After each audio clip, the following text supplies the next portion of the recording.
Assalamualaikum warahmatullahi wabarakatuh. Dikatakan Perdana Menteri PMX zalim. Jadi hari ini saya akan buktikan kepada rakyat Malaysia, rakyat Kelantan, betapa pimpinan PAS tidak pandai berterima kasih ataupun jenis manusia yang tak reti ataupun tidak mempunyai hati pedal yang bersih.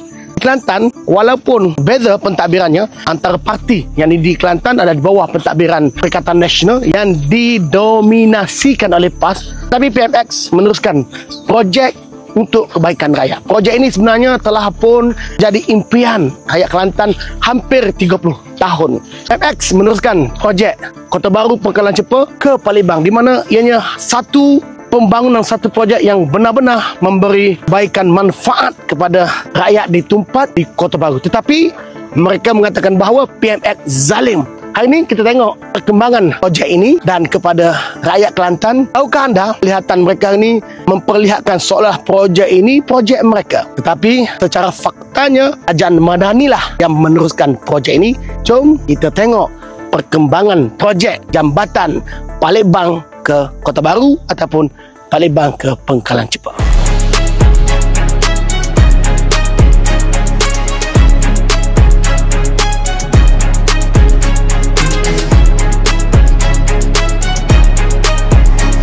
Landing time.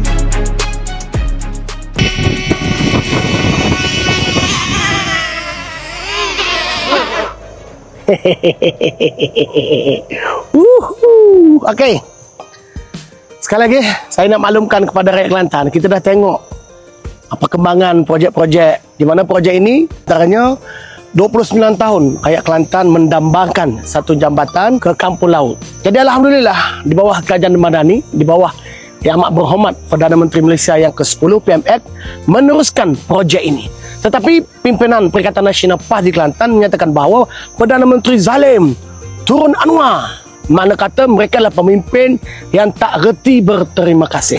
Saya mewakili rakyat Kelantan, mewakili rakyat Pangkalan Cepa, mengucapkan jutaan terima kasih kepada Perdana Menteri Malaysia yang ke-10 kerana meneruskan projek ini walaupun Kerajaan Kelantan di bawah Perikatan Nasional PAS terutamanya menghina Perdana Menteri, mengutuk Perdana Menteri, bahkan mereka kata Perdana Menteri zalim, turun Anwar Ibrahim.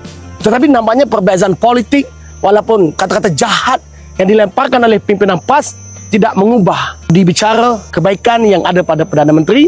Rakyat Kelantan, belajarlah cara berterima kasih. Bila mereka telah pun buat kebaikan kepada kita, walaupun pimpinan kita dari PAS Kelantan mengutuk Perdana Menteri, tetapi nampaknya itu tidak menghalang Perdana Menteri Kerajaan Madani untuk membuat kebaikan di negeri Kelantan. InsyaAllah Pangkalan Cepa akan menerima banyak kelebihannya, terutamanya dari segi pelancongan apabila jambatan kampung laut ini disiapkan. Menurut perancangan akan siap menjelang hujung 2026.